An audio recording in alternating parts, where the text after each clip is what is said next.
Eu fico pensando, gente, milagres, às vezes as pessoas pensam, milagre tem que ser algo instantâneo. Mas quando uma ali falou, a mudança na vida de alguém, isso não é um milagre?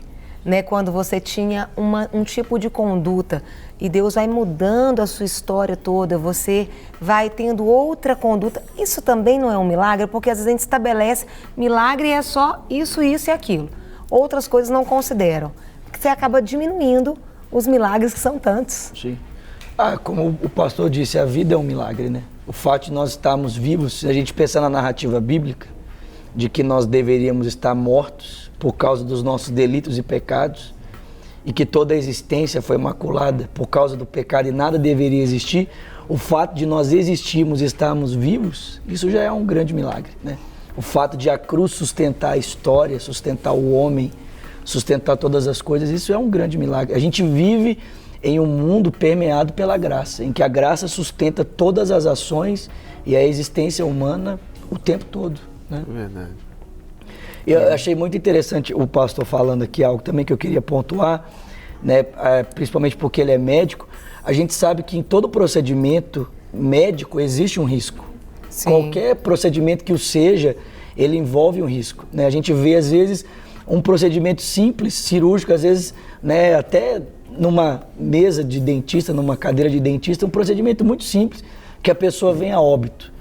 Então a gente pensa assim, mas o procedimento foi feito e a pessoa está bem, isso é normal. E não é normal, porque a única pessoa que pode, de fato, conceder vida é o Senhor.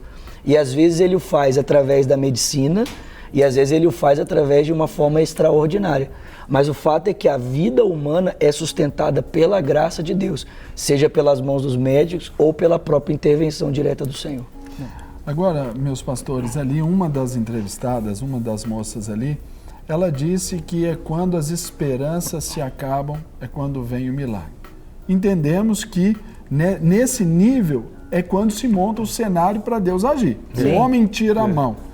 Mas ali também, invariavelmente, pode ocorrer aquela emocionalização da fé, achando que Deus tem que curar, Deus tem que fazer, Deus tem que mudar, Deus tem que abrir o mar, e nem sempre o faz. Aí eu pergunto, quando e para quem que vem os milagres? Apertei. Apertou. Eu acho que não existe uma resposta simples para essa pergunta, não. Porque não existe uma fórmula, né? Não existe uma fórmula. A melhor definição de fé que eu conheço não é você ter certeza que aquilo vai acontecer. Eu vejo a fé mais como confiança. Você confiar. Porque às vezes a gente confunde fé com pensamento positivo. Não, eu não posso ter nenhuma dúvida, eu tenho fé, e acaba sendo racionaliza a fé. Que a gente chama de fé na fé, né? Sim. E a fé, eu acho que no sentido mais correto, é aquela confiança em Deus. Eu confio em Deus. Ele pode fazer. Eu peço que Ele faça, mas eu não tenho controle sobre isso. Eu gosto daquele texto dos amigos de Daniel ali. Eles chegam para o rei e falam assim, olha, rei, Deus pode nos livrar dessa fornalha. Se Ele não nos livrar, nós vamos estar lá. Mas está nas mãos dele, nós não vamos ajoelhar aqui. Essa é a fé. Se Deus quiser, Ele vai fazer. De qualquer forma, eu vou confiar nele. Eu li um livro muito interessante sobre esse assunto, que eu até deixo aqui a recomendação, chama Decepcionado com Deus, do Philip Yancey.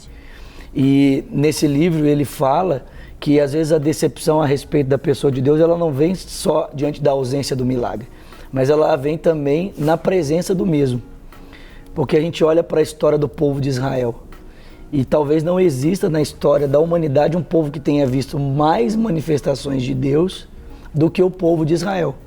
Eles viram o mar se abrir, eles viram pão chover do céu, uma coluna de fogo, uma coluna de fogo durante o dia, durante a noite, uma coluna de nuvem, né, que os cobria. As roupas não se envelheciam, o calçado não se desgastava, mas o texto diz claramente que eles não se satisfaziam em Deus, eles ficaram decepcionados. O tempo todo eles desejavam voltar para o Egito. Então a gente pensa muitas vezes que essa manifestação extraordinária de Deus vai livrar o homem da decepção, e não necessariamente. Né? Porque talvez o povo que mais tenha visto isso foi o povo que mais se decepcionou, desacreditou de Deus, caminhou para a incredulidade, e o coração deles se tornou tão perverso que eles não adentraram na terra prometida. Agora, penso eu que o milagre está mais propício a pessoas que reconhecem a sua limitação diante de um Deus todo-poderoso. Então, o ser humano que se apresenta diante de Deus como todo suficiente, vai ser muito difícil ele experimentar um milagre. Porque se ele confia excessivamente em si mesmo, ele não depende de Deus, ele não precisa de Deus. Então, o milagre está mais para aquele que reconhece a sua limitação, né? Que diante das suas possibilidades que se esgotaram, ele recorre a Deus suplicando pela sua graça, pela sua misericórdia, pela sua intervenção. Eu queria perguntar para o doutor Eduardo, como médico, a diferença de um tratamento para aqueles que creem no milagre, que têm fé, e aqueles que não creem, que não têm fé. Observa-se essa diferença no desenvolvimento ali do paciente, na melhora ou não? Olha, isso é uma coisa muito interessante, porque existe um preconceito com a religião no meio acadêmico, no meio intelectual, né, dizendo que a religião é uma coisa que faz mal. A religião traz sentimento de culpa, uma série de atitudes negativas, mas a ciência mostra exatamente o contrário. Existem trabalhos médicos mostrando que quem tem fé, quem tem atividades religiosas, né, vamos colocar assim, porque são os termos às vezes usados nos trabalhos, tem uma saúde melhor, tem recuperação melhor, tem prognóstico melhor, tem recuperação melhor de procedimentos cirúrgicos. Então, tem vários trabalhos mostrando que a fé, ela influencia. Tem, inclusive, um trabalho científico, e existem questionamentos no meio acadêmico sobre a força desses trabalhos, mas pessoas oraram por um determinado grupo de pacientes e outro grupo de pacientes não recebeu oração. E aquele grupo que recebeu oração, cientificamente, teve resultados melhores, né? Então, existe até evidências científicas da fé, da atuação de Deus, mas é uma coisa que realmente ultrapassa o limite da ciência, né? Por exemplo, ontem eu estava conversando com um amigo e ele estava falando que uma funcionária lá que ele tem, uma senhora já, ela, depois de algum tempo, ela veio descobrir que ela estava com um tumor no estômago, câncer de estômago, e a gente sabe que é muito severo, não é isso? E quando foram fazer os exames e tudo, os médicos chegaram, vamos tentar operar. No dia que foi para operar, abriu e fechou. Falando bem simplicitamente, né? Porque já havia a metástase. Então, falou, olha, nós vamos tratar, porque não dá mais o que fazer. Essa senhora começou a orar, continuou orando. Aquilo que eles deram para ela, sob perspectiva de vida, que seria de 2 a 3 meses, já passaram-se 9 meses, viram que a metástase já não existe nos outros órgãos, lá nos outros pontos, permanece aquele tumor, então agora ela fez a cirurgia no estômago para tirar aquele tumor. A médica disse, só está viva pela fé. Não tinha o que fazer mais nesse contexto, né? Não era possível.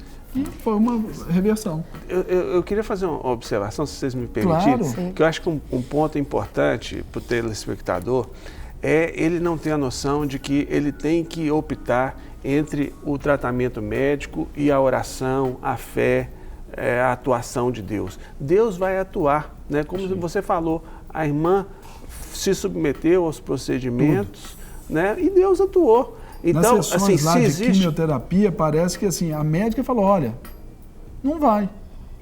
Ela submeteu, foi lá, venceu, foi rompendo. Ela não foi negligente.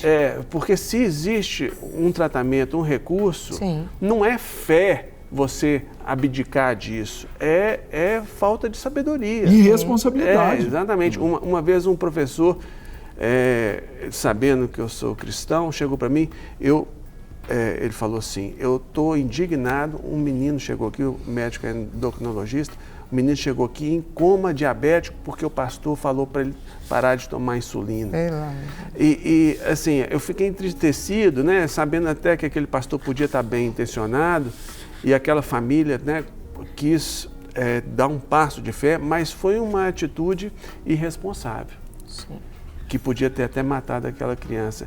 Então, assim, não existe essa dicotomia, essa necessidade de eu tenho que optar. Essa encruzilhada, eu vou para o lado ou para o outro. Né? Deus vai atuar. E se existem recursos médicos, físicos, vamos usar os recursos e confiar que Deus que vai atuar através daquele recurso. A Bíblia nos relata disso aqui, Sim, não sei se o que você vai falar, pode falar. Eu acho que o próprio Jesus, né, quando ele curava as pessoas, dizia para elas, vão e se apresente ao sacerdote, né, e por causa da tradição judaica, ofereça, né, o sacrifício por causa da tua purificação.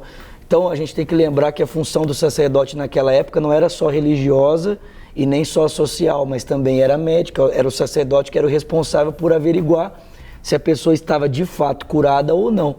Então, a cura das pessoas por meio da intervenção extraordinária era atestada cientificamente. O sacerdote colocava a mão e dizia, não, realmente você foi curado. Então a gente vê uma combinação do extraordinário com a ação natural de Deus na vida da pessoa. Eu me lembro aqui, só para ilustrar aqui também, pastores, por exemplo, a cura de Ezequias. Isaías foi mandado lá para falar, Ezequias, olha, põe em ordem a sua casa porque você vai morrer. Sim. Aí Ezequias buscou a Deus, chorou amargamente e Deus falou, opa, Isaías, volta lá, fala que vai viver mais 15 anos, mas prepara ali aquele emplasto de figo ali e usa sobre ele. Sim. Né? O próprio Deus poderia ter feito Timóteo, né? Paulo disse para Timóteo para que ele cuidasse das enfermidades do seu estômago, né? Usando do vinho, né? Desculpa, só rapidamente, Eliseu deita sobre o menino, né? Que vai ressuscitar, põe a boca na boca, parece uma manobra de ressuscitação, né? Então tem uma mistura da ação de Deus com uma ação física ali, desculpa. Só pra gente, né, que a gente tá quase chegando no final, mas tem algo que eu acho que desanima às vezes muitas pessoas. Eu queria que vocês falassem sobre o fato do milagre não acontecer, não é porque a pessoa não tenha fé. Porque muitas vezes se associa isso. Sim. Não aconteceu porque você não teve fé. Ou porque você está em pecado. Né, às vezes você está em pecado, por isso está vivendo isso. Então eu queria que vocês falassem sobre isso. Eu acho que essa teologia é a teologia dos amigos de Jó. Né? Que olham para Jó naquele sofrimento e dizem para ele, você não teve fé. Né? Ou você está assim porque você está em pecado. Então, caso o seu pecado seja descoberto e confessado, ou, né, se de alguma forma você realmente mostrar sua confiança em Deus, então o seu estado vai se normalizar. E aí a gente percebe que no andar de cima, né, usando assim essa expressão, havia um intento de Satanás contra a vida de Jó que o próprio Deus o consentiu. E a gente não entende por quê, né? Só no final do livro que a gente vai entender que é uma forma de que a graça possa ser expressada e que a fidelidade do homem em relação a Deus não tem a ver com aquilo que Deus faz pelo homem, mas o seu amor por Deus. Então eu percebo que às vezes Deus permite que coisas aconteçam na nossa vida que fogem à nossa compreensão. Às vezes até mesmo uma enfermidade, né? E a gente deve, como o pastor mesmo, ele colocou muito bem aqui, viver em confiança.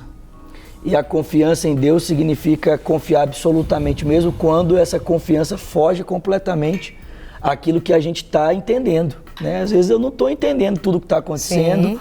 A situação está além da minha perspectiva, mas Deus, ainda assim, eu confio em Ti, eu acredito em Ti. Eu gosto, só para completar aqui, de um pensamento que o Ariovaldo Ramos tem sobre isso, que ele fala o seguinte, ele fala que qualquer cura que o homem possa experimentar nesse sentido agora, é um remendo.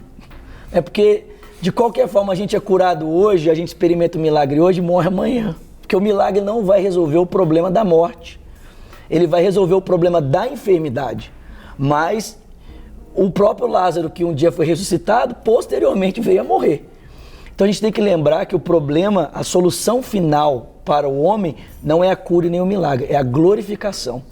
Então tudo isso é um remendo que aponta para um momento mais extraordinário, um momento que virá. Então a gente experimenta de uma cura temporária, mas essa cura, ela está apontando para a gente para aquele grande momento em que o Filho de Deus há de voltar e que de fato ele enxugará dos nossos olhos toda dor, toda lágrima, porque não haverá mais sofrimento. Para receber todas as novidades do canal, inscreva-se e se curtir o vídeo, clique em gostei. Aproveite para acompanhar a Rede Super nas redes sociais.